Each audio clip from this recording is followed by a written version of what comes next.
bloodthirsty pirates chasing him. Some such fancy as the above seemed his, and when he glanced upon the green walls of the watery defile in which the ship was then sailing, and bethought him that through that gate lay the route to his vengeance, and beheld how that through that same gate he was now both chasing and being chased to his deadly end, and not only that, but a herd of remorseless wild pirates and inhuman atheistical devils were infernally cheering him on with their curses. When all these conceits had passed through his brain, Ahab's brow was left gaunt and ribbed, like the black sand beach after some stormy tide has been gnawing it, without being able to drag the firm thing from its place. But thoughts like these troubled very few of the reckless crew, and when, after steadily dropping the pirate's astern, the Pequod at last shot by the vivid green cockatoo point on the Sumatra side, emerging at last upon the broad waters beyond, then, the harpooners seemed more to grieve that the swift whales had been gaining upon the ship, than to rejoice that the ship had so victoriously gained upon the Malays.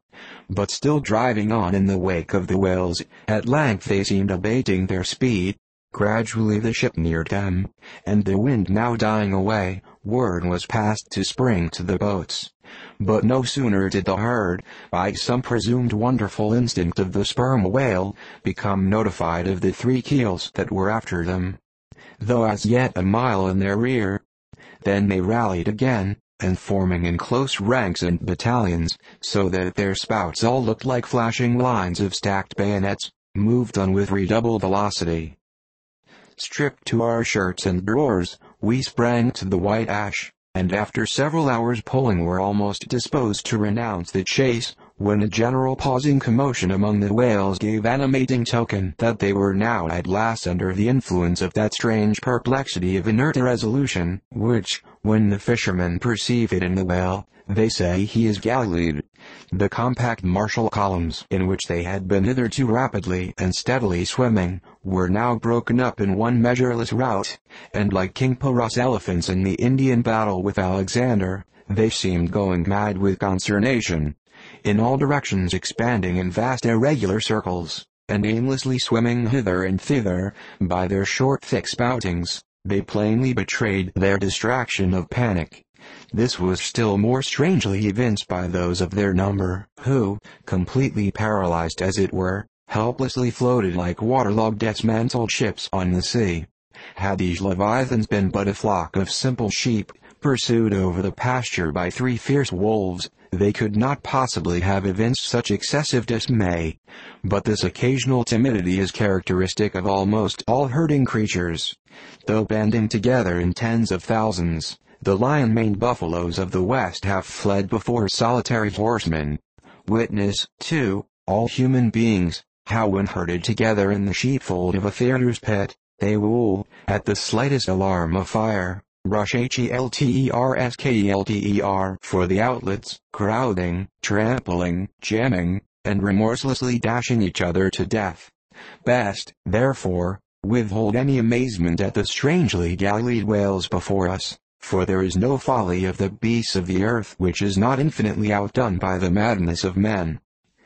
Though many of the whales, as has been said, were in violent motion, yet it is to be observed that as a whole the herd neither advanced nor retreated, but collectively remained in one place.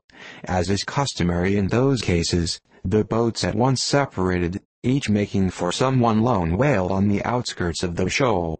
In about 3 minutes' time, Guiqueg's harpoon was flung, the stricken fish darted blinding spray in our faces, and then running away with us like light, steered straight for the heart of the herd.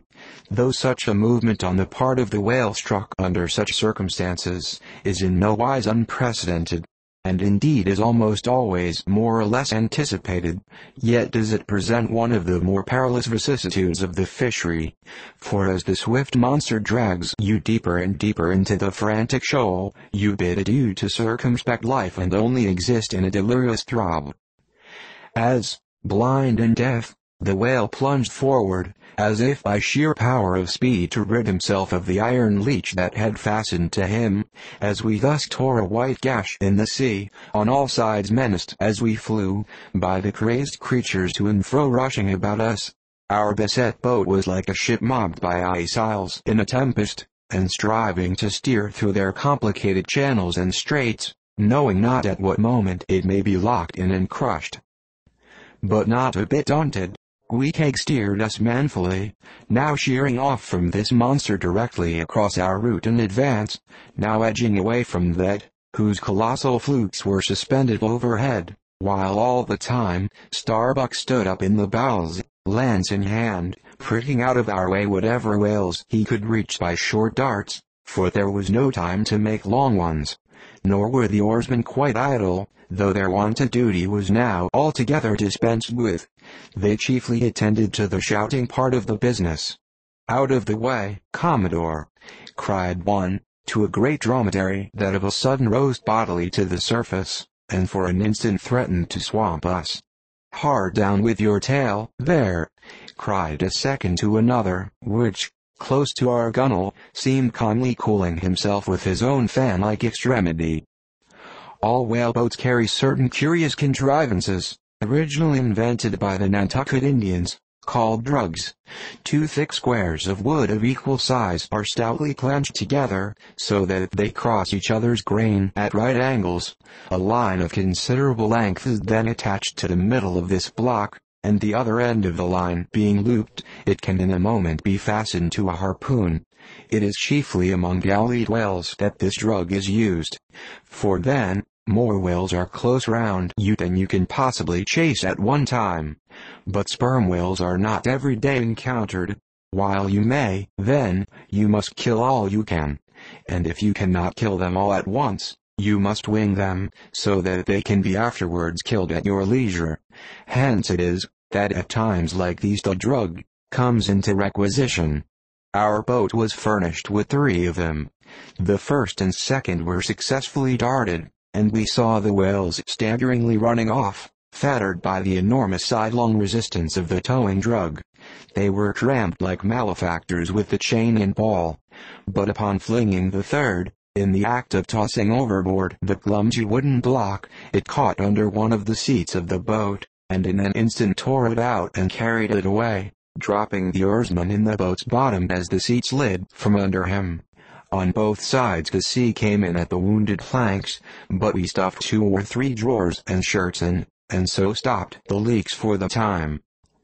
It had been next to impossible to dart these drugged harpoons, were it not that as we advanced into the herd, our whale's weight greatly diminished, moreover, that as we went still further and further from the circumference of commotion, the direful disorder seemed waning, so that when at last the jerking harpoon drew out, and the towing whale sideways vanished, then, with the tapering force of his parting momentum, we glided between 2 whales into the innermost heart of the shoal, as if from some mountain torrent we had slid into a serene valley lake.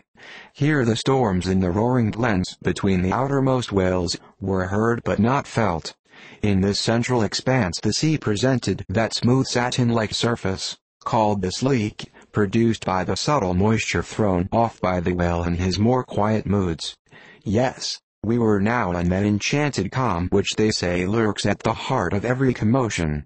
And still in the distracted distance we beheld the tumults of the outer concentric circles, and saw successive pods of whales, 8 or 10 in each, swiftly going round and round, like multiplied spans of horses in a ring, and so closely shoulder to shoulder, that a titanic circus rider might easily have overarched the middle ones, and so have gone round on their backs.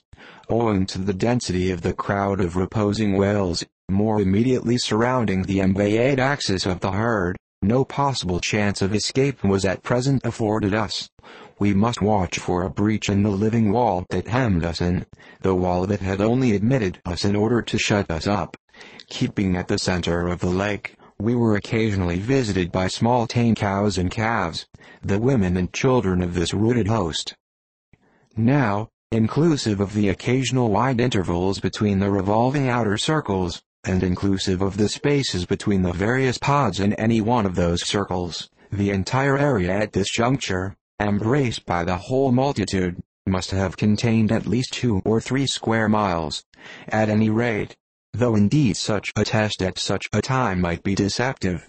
Spoutings might be discovered from our low boat that seemed playing up almost from the rim of the horizon.